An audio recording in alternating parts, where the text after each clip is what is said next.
And then there were eight. We're down to the final eight in the FIFA World Cup. It's been a very exciting tournament. Very exciting run for Team USA. You saw me wearing my beautiful old glory. My friend, I'm going to name him Flaggy. He's my good friend Flaggy. Flaggy. Yeah, Flaggy. Well, John Moran has Grenadian Gunny. I got to have a But friend you named have Flaggy. Flaggy. Flaggy. I have to wear Flaggy. I should have worn him. He's actually in the back. Maybe I'll put him on.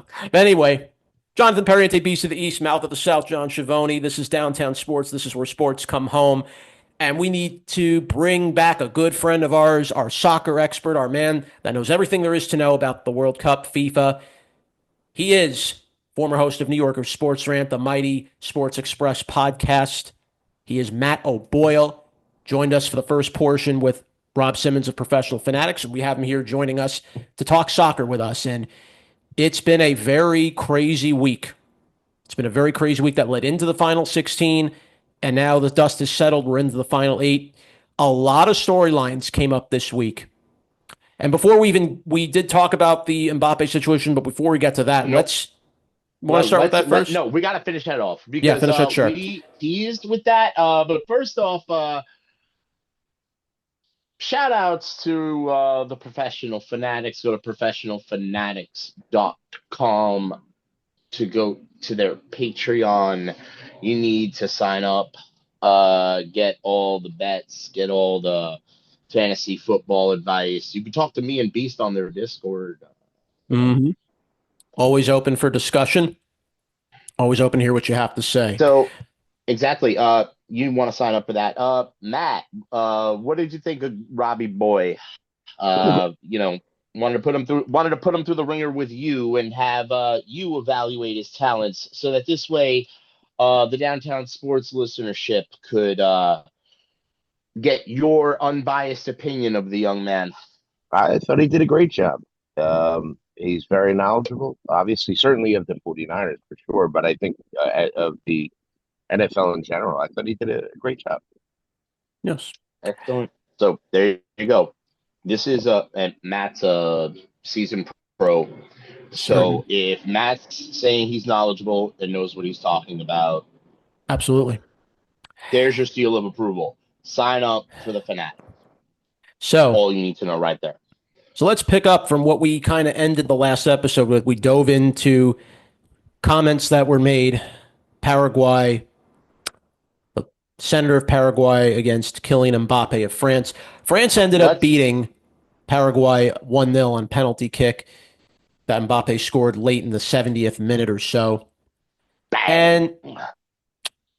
And let's just say for Paraguay, look, Paraguay was a really nice team in this tournament. I love how they played. They gave it everything they had. What I You know don't what? respect was comments the senator of Paraguay makes, basically basically spouting racial epithets at Kylian Mbappe. Matt, just go through them because you know what? I don't even want to utter it, but you know what? And now, because I've come up with a nickname for Mr. Mbappe. It's Kill Shot Mbappe because that's what he is, Mr. Kill Shot. Okay. Well, I'm going to disagree with you slightly there. Granted, he is a brilliant player and has scored more goals than any player on earth. Um, he's also the first Real Madrid superstar in his first two seasons to not win a single piece of silverware, which Mm, is kind of interesting. mm, But no, but when he puts on the kit for France, it's very different. He plays with a different passion and a different fire. And what he experienced from this woman from Paraguay is disgusting. I mean, it just absolutely disgraceful on her part. mm. I think he handled it with class. Um, he did not deserve that in any No, way, shape, or form. no. Nobody does, but he certainly did not. That was I don't want to say it was representative of the way Paraguay played football that night, but they really didn't have any interest in winning. They're like, let's just go kick all the French players and make them miserable for the 90 minutes plus, and maybe we get to extra time, and then maybe we get to penalties. Mm. And he handled the whole match with class. Um, her comments were, blatantly racist. Uh, the whole thing about, a colonial Cameroonian and who thinks he's French, that's just a disgrace. I And mean, that the eating coconuts comment, mm. I Yeah, like, up until this point, the games were played You're good. You didn't see insulting anything. Cameroonians, you're insulting the but okay, French, you're insulting like just about anyone and everyone under the sun that you could in one sentence. Like, I, what the hell?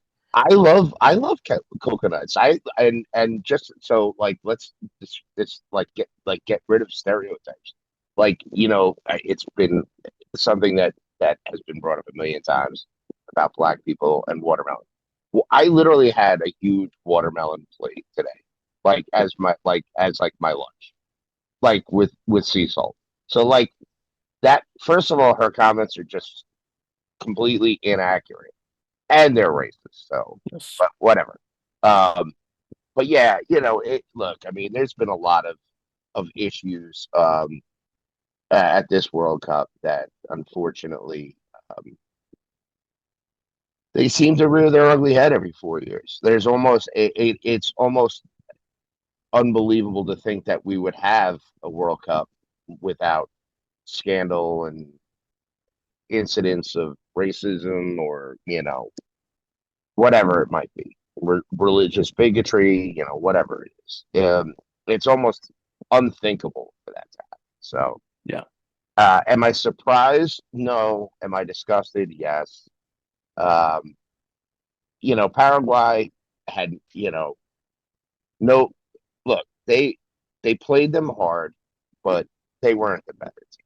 France was a better team that day, and so unfortunately, the And better. Paraguay wasn't a better team in the tournament. They were lucky to make the round of 32 in the first place. Well, yeah, So, but their win against Germany, they deserve credit for that. That was a good win. yes, they do. Yeah, Yes, they do. But as we had been analyzing throughout this tournament, Germany looked like a uber talented team right. that was just very disjointed. Hey, Mm. listen, Sweden wasn't any better in the run up into the World Cup. Sweden was Nope. awful. They were absolutely awful. The Nations League got them through. They were terrible in World Cup Mm-hmm. qualifiers. So, Yes. it's not like Paraguay's the only team that, kind of found a backdoor into the round of 32, um, and into the round of 16. Um, but no, fortunately, France was the better side. So, and they got Yeah. so that. France is the best side, obviously, because they're going to win the World Cup, and now with the elimination of Mexico, and God, did I call that wrong? My Well, God, England proved a lot of people wrong. They England absolutely, surprised a lot of people. absolutely did. They were England that absolutely did. and they exercised their demons. Yeah. They did it. Yeah. That So now, but then again, as you have said, Matt, and you warned me, and you warned all of us, this was one of the weaker Mexican sides. Well, it wasn't. I wouldn't say weaker. It just wasn't great. There's talent there, but it's certainly not what you would call a traditionally strong Mexican side. It was solid, but not great by any stretch. the atmosphere at Azteca was great. There's no doubt about it. Yeah, but Mexico fell behind early, which was really unfortunate. They kept fighting, though. I'll give They, Mexico that. They kept playing. yeah, They they played did. to the end. Yeah, they kept fighting, and then but you have to give England credit. Down to 10 men, they were able to. Oh, yeah, that late red card. Yeah, that late red card was. Ooh. On Jarrell Kwanzaa. That was that should have been the moment. I think that was the moment where uh, Mexican fans thought, okay, we can get back into this, and England held them off, and got the win. So Yeah. Yep. Mind you, also now England is going to come out a little bit with a little small thing. Harry Kane is going to be playing with one yellow card. yeah, which he cannot afford to pick up another. Yeah, Last I thing mean, you want is to lose him. it shouldn't be an issue. I mean, that's really not normally part of his game. Like he won't, Hmm. he'll be smart enough to know that he needs to avoid let somebody else go do that for him. Harry Yeah. Kane was in an enemy stadium and he had to make a statement, and he did what he needed to do to survive in the Azteca. You can make the argument Harry Kane is arguably one of the most underrated players of his generation He because is. his numbers are just absolutely insane. And every time England or when he was with Spurs or when he was with Bayern Munich or with Bayern Munich, it, anytime they've needed him, he steps up. The guy's unbelievable. He really is. You know, ev everybody's better than Kane until they play Kane. Really true. That's kind of how this tournament seems to look, right? Does that make Yeah. sense? Um, I that's fair. I can't completely argue that. You can make the same argument for Brown Holland Yeah. or for Mbappe or Messi too. To be No. honest, I think Speaking of Holland, what a shock, an upset. Norway took down Brazil 2-1. Holland had a key goal in that game. Um, and it's very clear. Do I think we want to say Norway's the Cinderella team of the World Cup? I think it's almost fair to put them in that category. Norway has surprised everybody with how they've played. The Norway crowds are just amazing. If you haven't been seeing the Norway fans, they come out doing that little rowing boat. They even do it at the end of the game afterwards. Uh, you know, it, they really gravitate toward this team. It's very clear when you watch Norway take the field every day. They just have so much joy and just a team you really want to get behind. it's funny because you're right from the standpoint of traditional thinking, if you will, that you know, they're not thought of as traditional power, but No, they were absolutely brilliant in World Cup qualifiers, undefeated, huge goal differential, just dominated teams. The only question about Norway was their defending, mm, and um, but nobody questioned their attack and their midfield, mm, which are fantastic. Um, a lot of people were very high on Norway to threaten a deep run. And listen, I mean, the match against England, that is, I don't want to say it's close to 50-50. I mean, 51-49. I mean, one way or the other. I mean, because the thing is this, England has its own issues on defense. Um, Norway has their own issues on defense. So yes. it's gonna be a question of the midfield linking up with the attack for either side to be better at it. Um, listen, I give Norway plenty of. I would not be surprised if they beat England. I wouldn't be surprised. I'm not saying it will happen, but it wouldn't be shocking. I think these are two fairly evenly matched teams. In terms of the talent on the pitch, Norway has been producing uh, unbelievable players over the last 10 to 15 years. If you look at Balogun from the Champions League this year, Yep. who this tiny little club from Norway, gets its way into like the quarterfinals of, I think it was the quarterfinals of the Champions League, and playing on, this like plastic pitch, in the middle of the Arctic Circle, and they were brilliant. And so you can see that the Norwegian soccer project has done an unbelievable job, and you're seeing the fruits of it bear fruit now at the World Cup. This is a super talented team. Now England, obviously, we know they're loaded, loaded, but there are question marks. So some of it's going to be come down to the management of these sides, and some of it's going to just come down to performance. The thing about Holland is he's got that thing in him. He can be invisible for 80 minutes Yeah. and in 10 minutes he can score 2 goals. He's always lurking. Yeah, That's what makes him so dangerous. He's always lurking, and he's ready to jump on a play. If he sees an opening, he will jump and so take it. absolutely. Then we We bring need up, to get to the match that has yes. everyone talking. So what started as a red card against Balogun, against Bosnia, suddenly the red card gets suspended. FIFA, the president talks to FIFA. The red card gets suspended. Balogun's going to play. Belgium was pissed off. They try to appeal it late. In the end, Balogun plays. The U.S. went out and played Belgium a couple days after July 4th. Game started off promising. U.S. came out with some fire in the beginning, but Belgium took control almost immediately after the U.S. tied the game. And the U.S. just looked like a team that was like a fish out of water. I got to tell you something, and this is just real quick. Yeah. Anytime this person, and I'm not, you know what? I don't care. Anytime Orange Face involves himself in sport in any way, it always messes up the team that he's trying to help or trying to root for. Can he just stay out of it?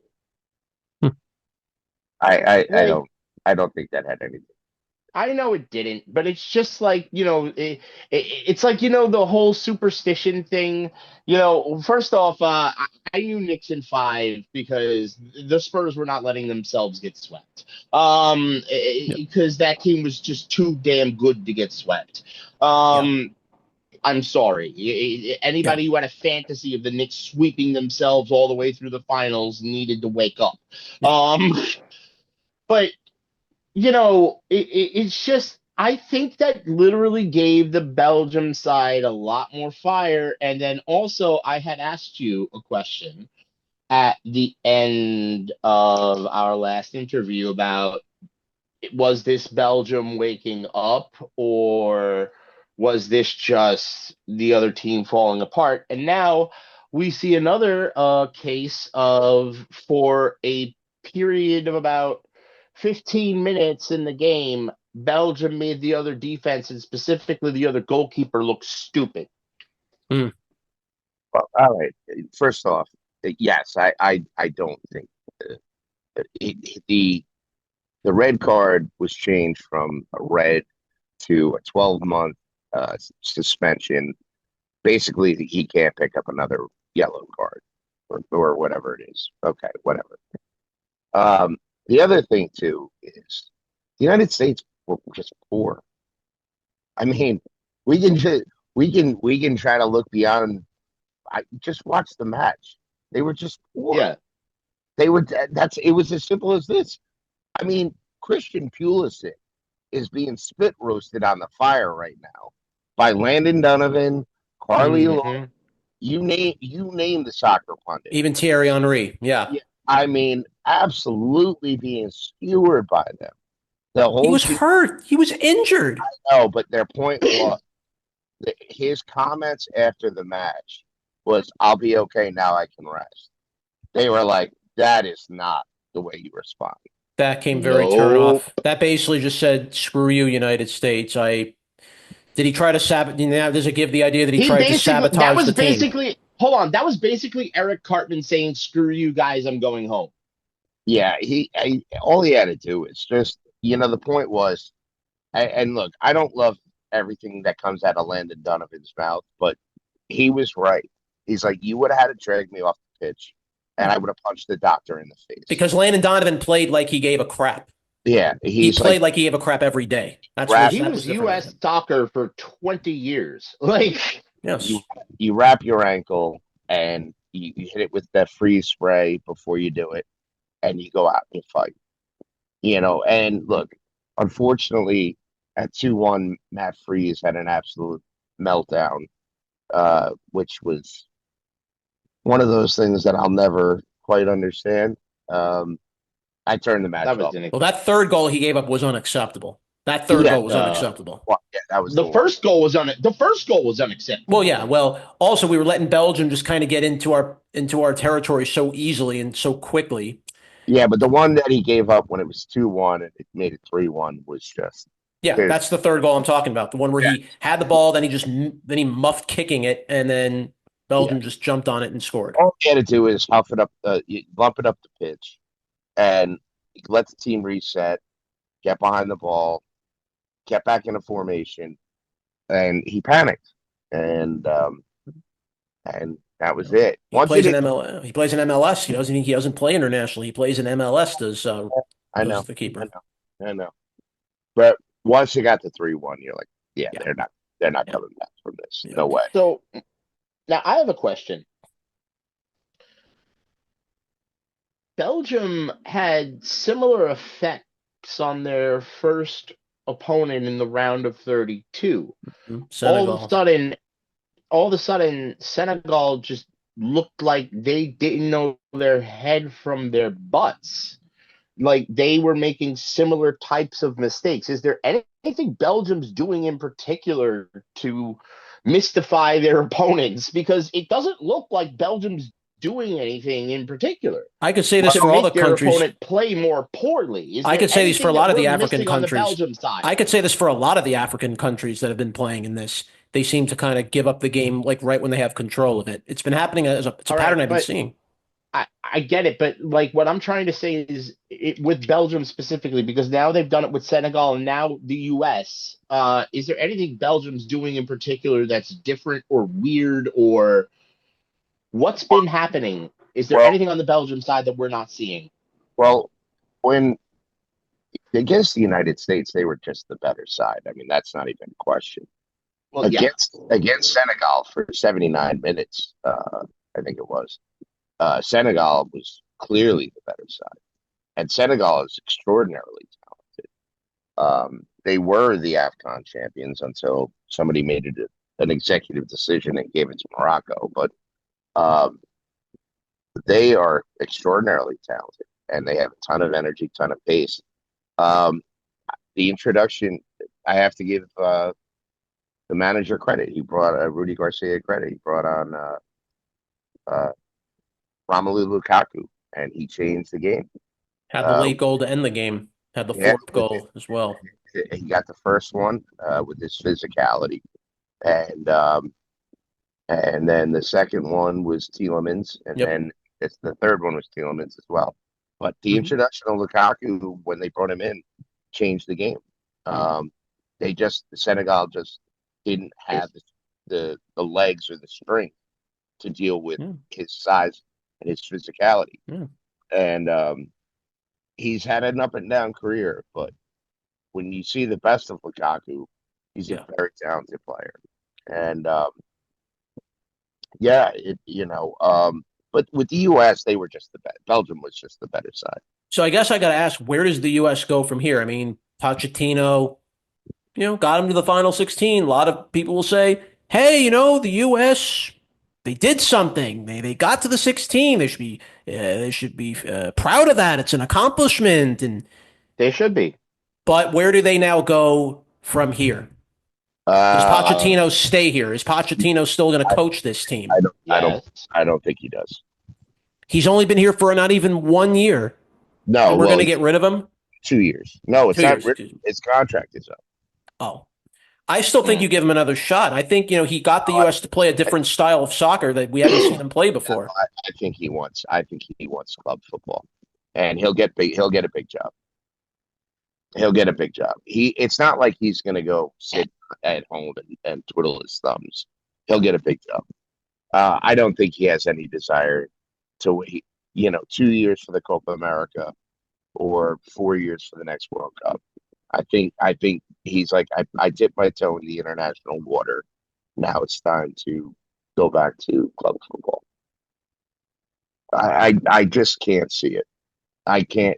I think if they had gotten through this round and got to the quarterfinals, Yeah.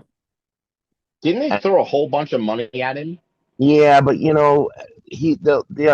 there's clubs in Europe that will throw a whole bunch of money at him. Yeah. So let's Yeah, go. So as we go into some of the other Now, remaining, oh I have another question yeah, because we have to get to this game. Was it, is Egypt right? yeah, Egypt and I, Argentina. I, I need to, is Egypt right? Because everybody and their mother is screaming, or at least just about every Middle Eastern person I know is screaming to high heavens that they're just pushing Argentina through artificially. Because, and I watched the tape, Egypt's got a point. Egypt's got a point, Oh, but well, I also see I need to know what you think about that first goal of Egypt's that got taken away by video review The second, 1 minute it was the after they second goal. began It was going to be playing. it was going to be their second goal. It was going to be their second goal of the match. I have the video of that particular play to share with all of you, and here it is right here. So we'll start from the very beginning. So this is where that was the trip, and then Egypt takes the ball. Nothing's called. Still going.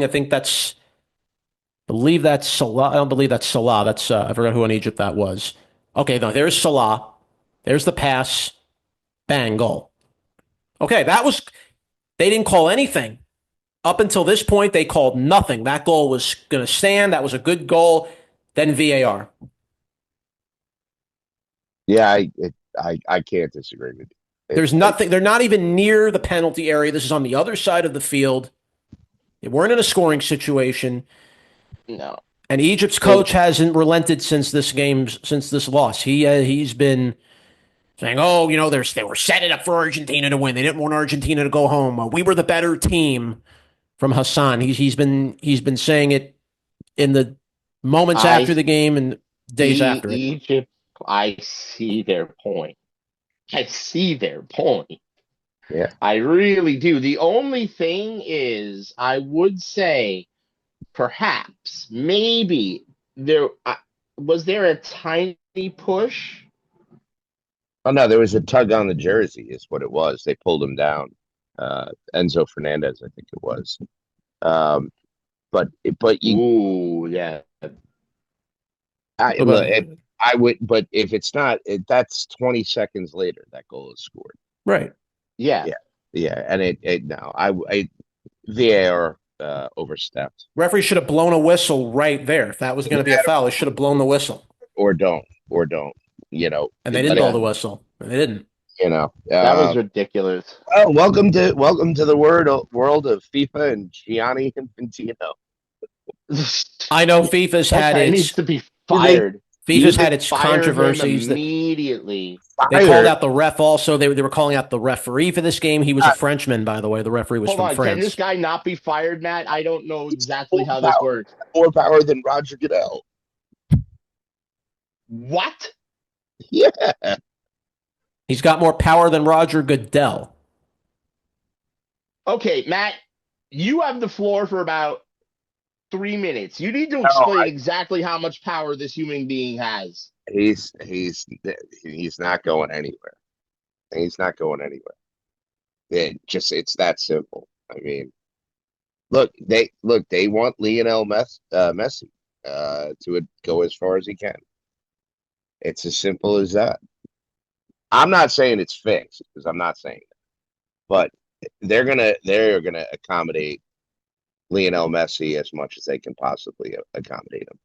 That's Well, for that's they for didn't sure. do that for Cristiano Ronaldo. Well, you know what though? Here's the thing: Ronaldo's not playing at the level that Messi's playing at right now. And don't forget too, Argentina are the defending world champions.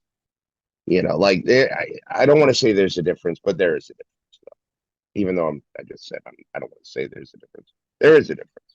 Ronaldo, Ronaldo is playing in Saudi Arabia, which nobody watches. Lionel Messi's playing in MLS that's experiencing record ratings, right? Mm-hmm. Um, he's been the biggest thing to happen to MLS ever. Even when Beckham came, or Zlatan Ibrahimovic, whoever, Doesn't matter. Messi going to Inter Miami is gigantic. Hmm. And it's changed the whole landscape of MLS. People are watching MLS now. Yeah. Do I? No, I don't, because I don't have Apple Plus. Hmm. Not because I wouldn't watch it, I just don't have it.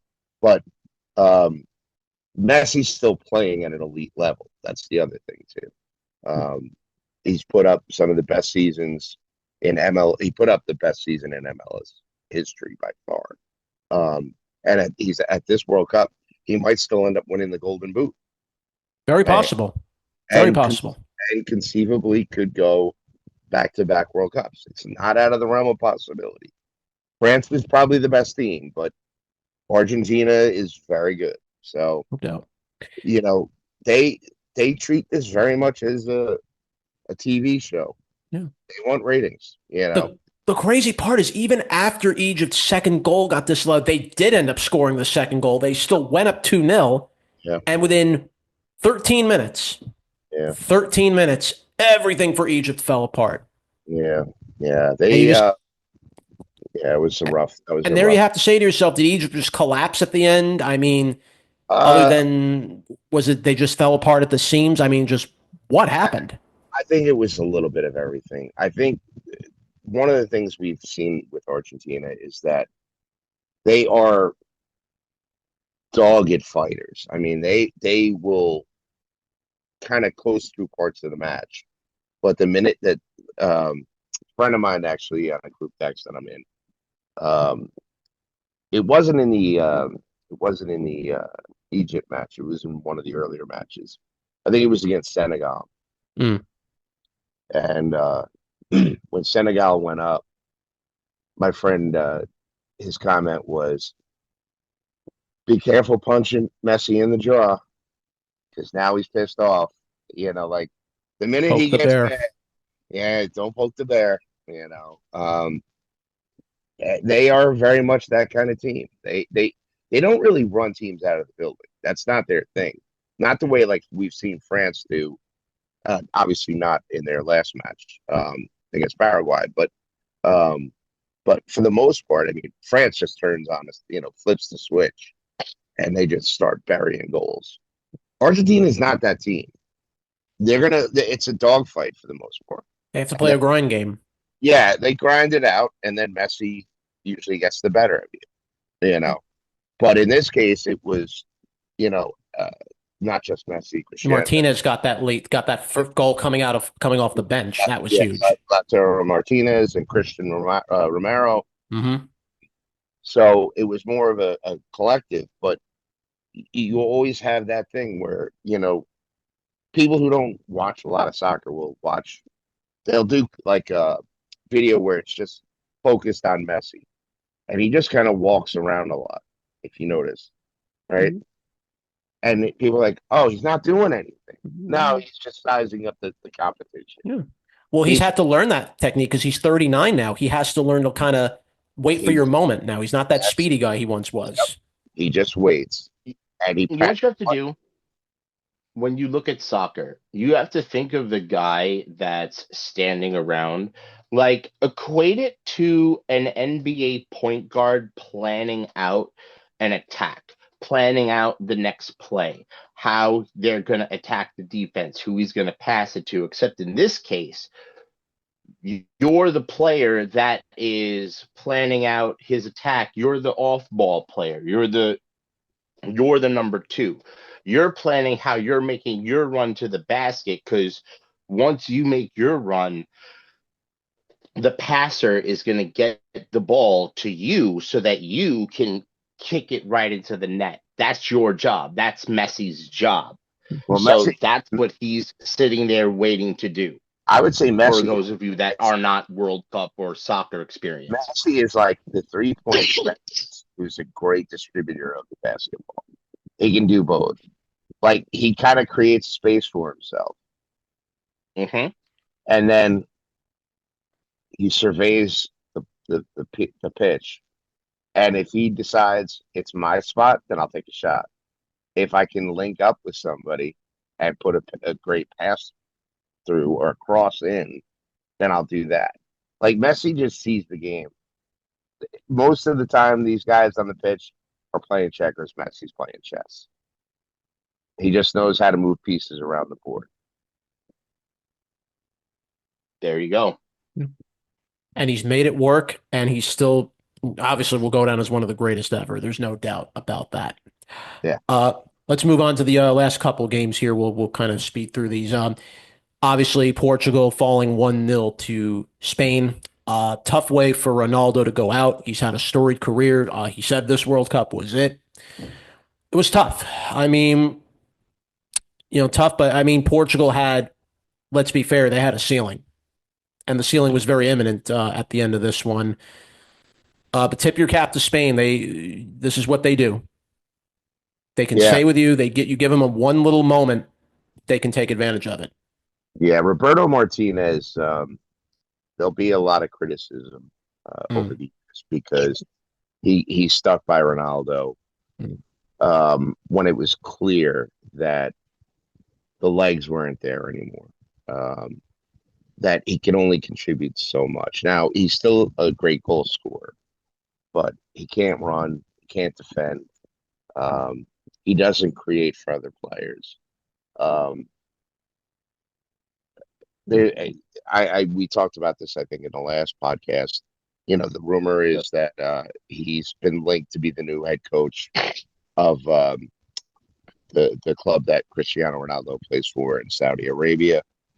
Go get that bag, as they say.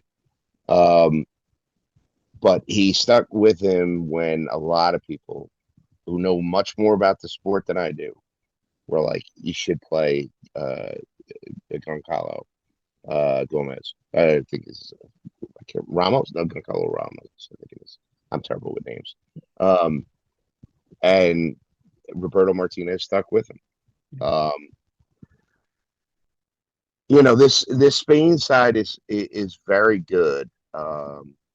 It doesn't remind me quite as much of the team that won the Euros in 2023 or 24. I forget what year it was, which was outstanding. I think not having Nico Williams on the left has really hurt them because everything has to kind of go through Lamine Yamal on the right. But they're still. I mean, look, they're capable. I mean, there's no question Spain can still contend for the title. Especially, I don't know what the health situation is with Nico Williams, but they are definitely talented. Their midfield is brilliant. They have good defenders. Yeah, it was a tough way for Portugal to go out, but I'm not shocked. They hadn't looked great throughout the tournament. They met their match is kind of what happened for Portugal. That's really what happened. And it's a very intense rivalry between Spain and Portugal. So that probably didn't help in that regard either, because you knew Spain would be up for a fight that day, and they were. The rivalry will definitely be intensified in 4 years as Spain and Portugal will host the Cup along with, I'm going to go to the next game, Morocco, who trounced Canada 3-0. I mean, it was just incredible. And what Morocco continues to do is amazing. It's only been, a 4-year period, and Morocco has just completely taken the world by storm after getting deep into the cup against falling to France, and they're going to get France again in the final 8. Are you surprised Morocco's been able to keep this run that they've been on and just continuing to just amaze the world with just the talent that they have on this team? No, I'm actually not. They're really good. I mean, they're really talented. Canada hung in there. I'll give them credit. I mean, the game really turned in like the last 30 minutes of the match. But for 60 minutes, Canada, were pretty good. I mean, they hung in there.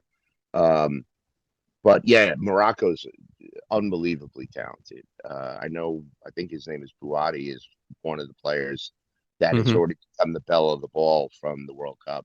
He's being to every big club around the world, whether it's Real Madrid, Barcelona, Bayern Munich, Arsenal, Manchester United, Liverpool. They're all interested.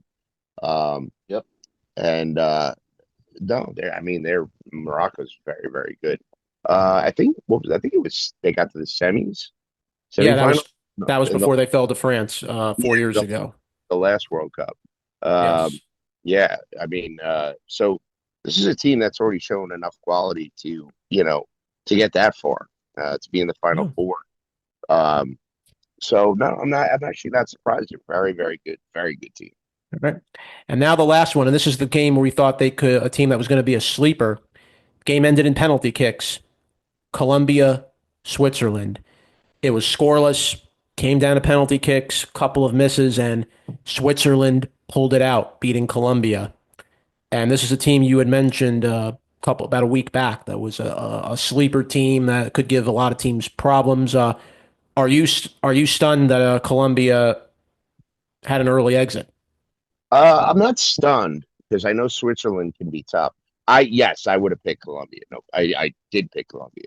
But I'm not stunned because there is talent on the Switzerland side, and they've been they've traditionally been really good in the group phase of the World Cup, but then sort of or in the Euros, but then seem to struggle in the knockout phase.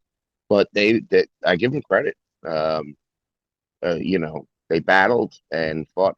They made it hard for Colombia to really kind of beat Colombia, which is play wide open and play with pace. Um, they did a good job at playing that mid block or low block at times, and making it difficult for Colombia to play the way they wanted to, and they were smart. Dragged them into penalties. Once you get to penalties, it's 50-50. You just never know. It just seems like the penalty kicks now. It seems like it looks so much harder to kick these penalty kicks than maybe you thought years ago. You'd think, oh, it's automatic, just kicking into the net, and we're seeing so many go off the crossbar, and maybe these you feel like some of these scorers are like trying to get into the goalie's head a little too much and just focus on getting into the corner of the net. Make Yeah, the goal have to go after it.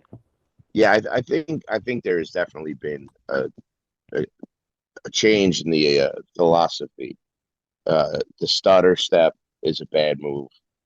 Um, just put your laces through it. Just get your steps straightened out, Yeah. pick a spot, and aim for it, and put your Yeah. laces through it. You're not dealing with any defender. That's except for the goalkeeper. That's it. You don't have a wall protecting like on a free kick. So that's Listen, just kind of what boggles me a little bit with that. hey, But one of the weird things is arguably the greatest, one of the, if not the greatest player, at least one of the two or three greatest players ever, Lionel Messi, yep, not great penalties.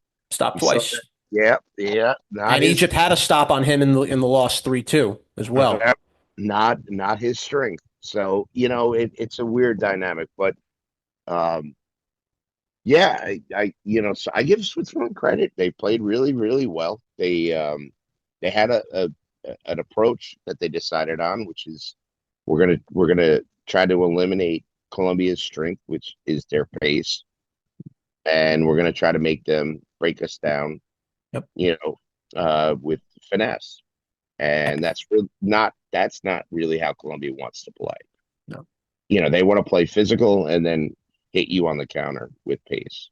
They just weren't really able to kind of get into that rhythm very much at all because Switzerland does play pretty aggressive and they do play physical as well. Yeah, They're not just some yeah. team that just rolls over for you. No. So now it sets up the stage for the quarterfinals, the final eight now that are left. And this gets interesting. And we'll start with Switzerland because they're drawing Argentina next round.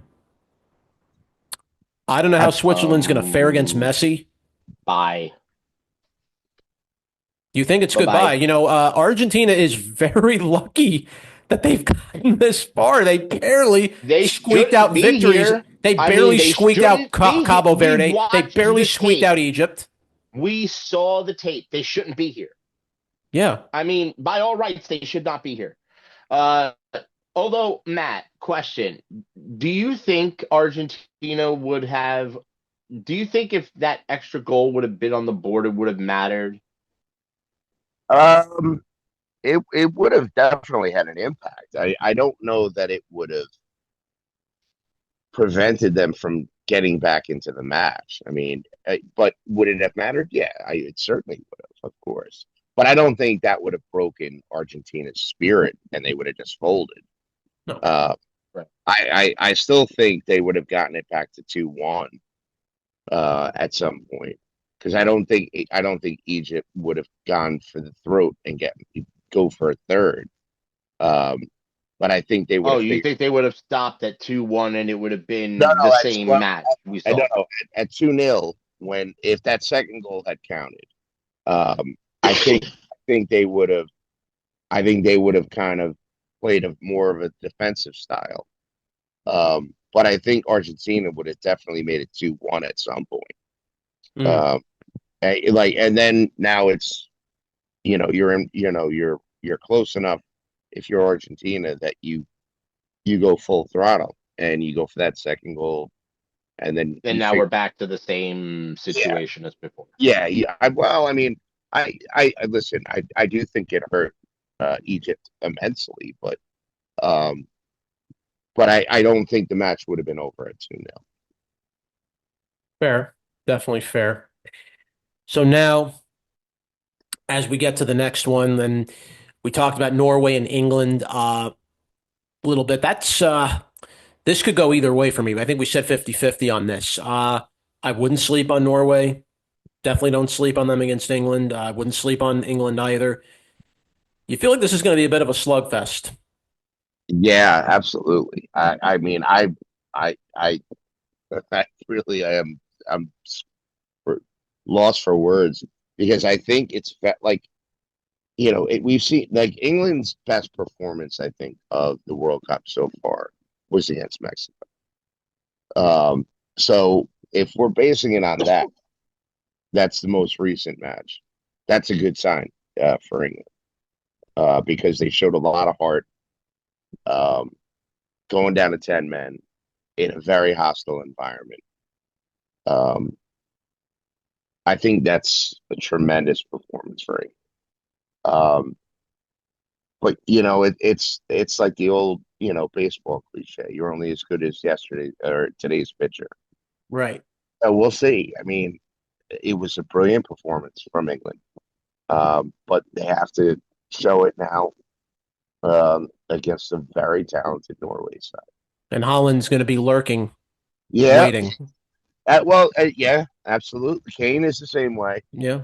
Kane has that same ability to just kind of like pop up out Yep. of nowhere, and he can be invisible for most of the match and turn the match on a dime.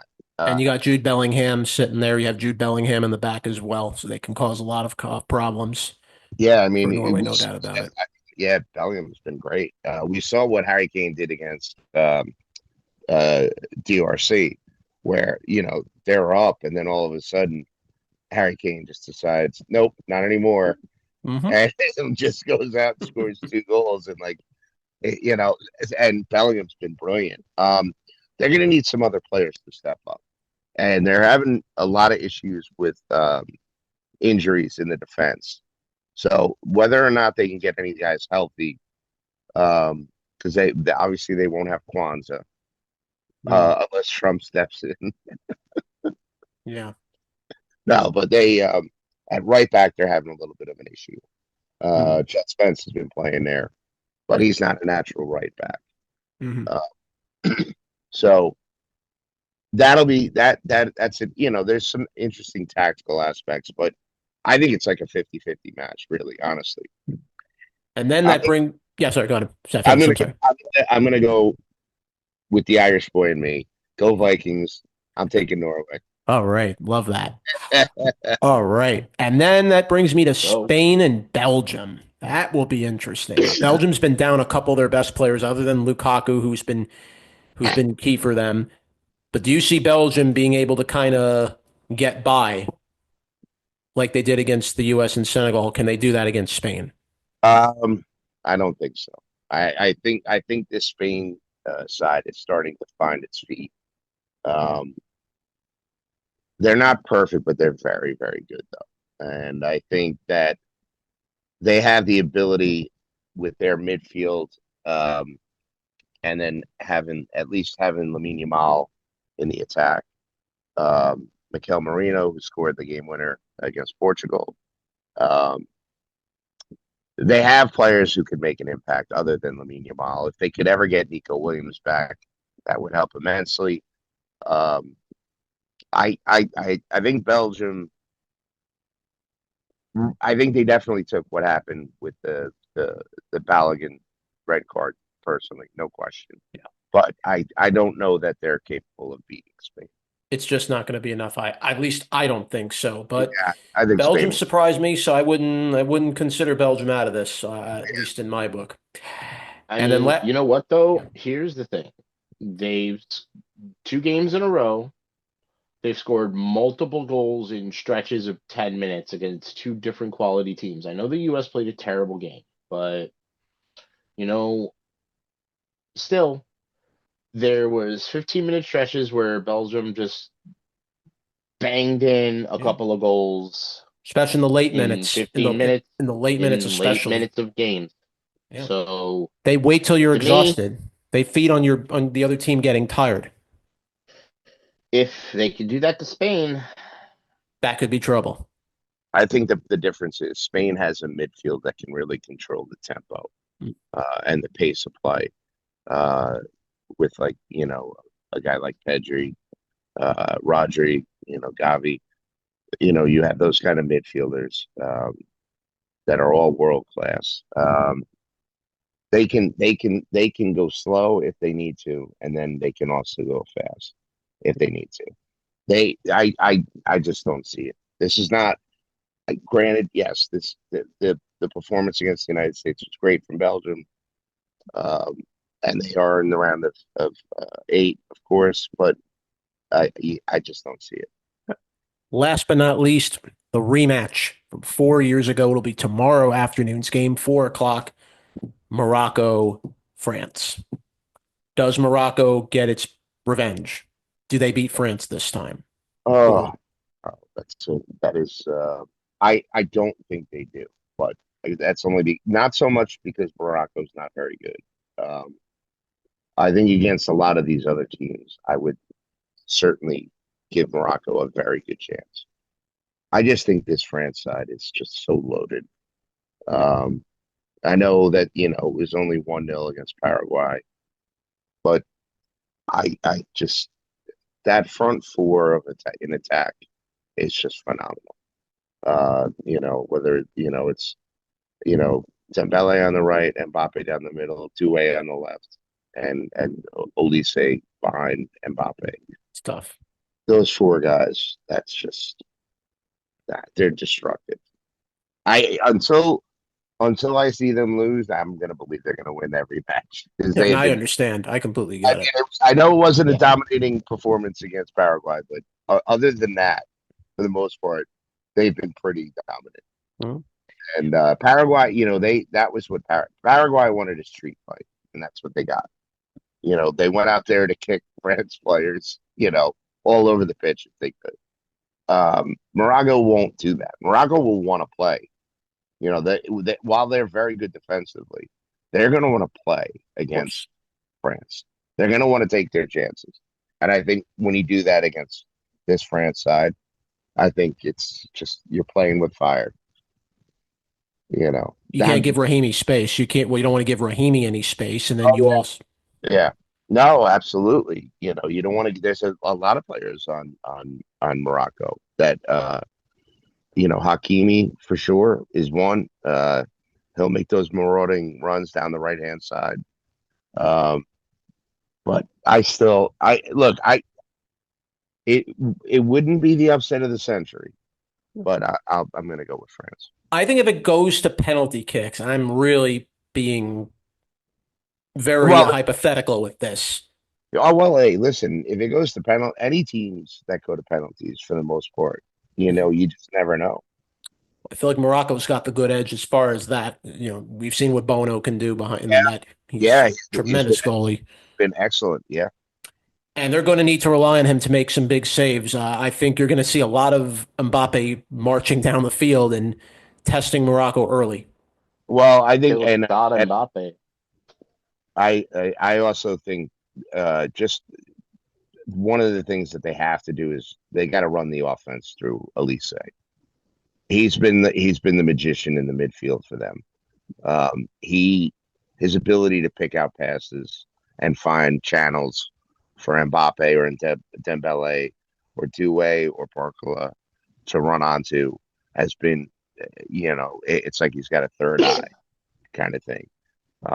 And so I think if France can figure out a way to really kind of get him the ball with a little bit of space, he'll pick apart Morocco. Yeah. Well, we're going to It's be, crazy. yeah. Well, I think we're going to be set for a very tremendous final 8 of this World Cup. We're coming down to the home stretch. The final 8 teams remain. Who will take home the FIFA World Cup at the end? Who's going to be taking it home? Does Argentina repeat? Does France get back what they lost 4 years ago? Do we see a surprise come out of the woodwork here and take it home? Because this is the best Morocco side we've seen in years. As loaded as France is and as good as France has become, Morocco taking revenge for getting eliminated. Morocco has stacked their side up as much as they could. They've had 4 years to think about it. They've had 4 years to dwell on that loss. And 4 years to improve themselves, and they Yes. have. So that's going to be the match of the round. For If certain. you want my opinion, aside from England, Norway, yeah, the one you want to watch, which is probably going to have the most fireworks, is France, Morocco. Yeah. The thing to remember now, I'm not disagreeing that Morocco is really, like I've said, extremely talented, but this is a team that lost the AFCON. I know they're now considered the AFCON champions. They lost to Senegal. Now we can sit here and talk about the logistics and the semantics of it. Yes, they are the champions, but that was handed to them. Senegal still has the trophy, by the way, which is hilarious. They refuse to give it back. Mhm. And Wow. the players refuse to give back their winners' medals. Oh boy. Why should they? Well, I don't disagree. I'm just saying that just happens to be the fact. And so, yes, Morocco. Listen, we know this Morocco team's really good. They went to the semifinals of the World Cup, but the team that they lost to won the World Cup. You know, and well, no, I'm sorry, that was the World Cup before that. My apologies. That was Argentina won in 2022. Yeah, but the one before that in 2018. And so, this France side does have pedigree, not just flesh and dash. They do have pedigree. Yeah. Well, we're going to really see. We should be treated to a very exciting final 8. Really looking forward to seeing how things play out in the final couple of weeks of the FIFA World Cup. It's crazy how quickly it started and how quickly it's already almost over before you blink. Hey, it's gone I thought. Row. I see who you're pulling for. I see not pulling for anybody. You want Norway. Fun. You clearly want to see Norway. I'm just having fun saying row at this point. I'm totally. I just want to be able to keep saying row. That's fair. Go Vikings. Amen. And with that, that's going to wrap up our FIFA World Cup Soccer edition of Downtown Sports. I want to thank Tony Manville. I want to thank Chris DeLarge. I want to thank our guest, Matt O Boyle, who's been here with us for the latter end of the FIFA World Cup, as we're now halfway through the knockout stage, and we're getting towards the end to crowning a possible new FIFA World Champion. And we will dive into much more as we go in the coming weeks. We'll have an MLB top 10 at the end of the week as we get into the All-Star break for baseball season. We'll probably do that as a little rant edition. I think why not over the weekend? Boy. Oh, yeah. We'll have some fun with that. Once again, Yanks fall again. Shut out 3-0.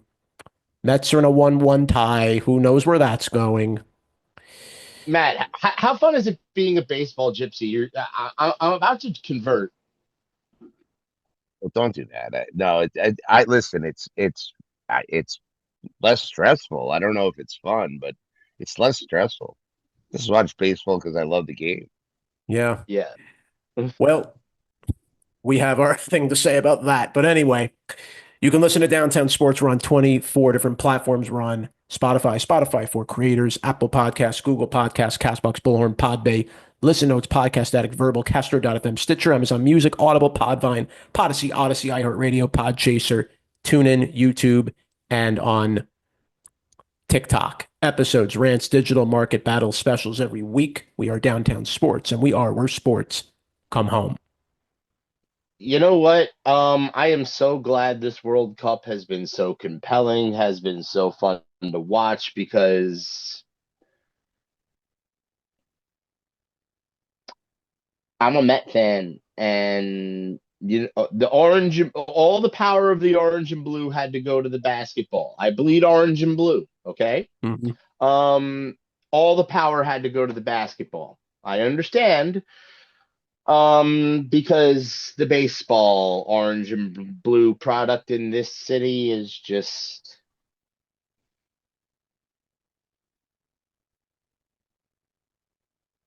We're gonna have an MLB top 10. We're gonna Yeah. talk about actual good teams in Yes, baseball. we You know, are. the fun teams, the Yeah. ones that actually have a chance of winning. You know, a lot of them are probably in the NL East. Well, definitely. Well, we're gonna see. Our guys will shock us with this top 10. I assure you. I think they're Nah, gonna probably surprise none of them are us. in the NL East because they suck. All the teams I in the wouldn't NL say East suck that. too. I wouldn't say that. Well, anyway, for all of us, Jonathan Perriente, Beast of the East, saying, And I want to thank Matt O Boyle for of coming course, on and talking World Cup. always love Thank when you, he's here with us. Maddie.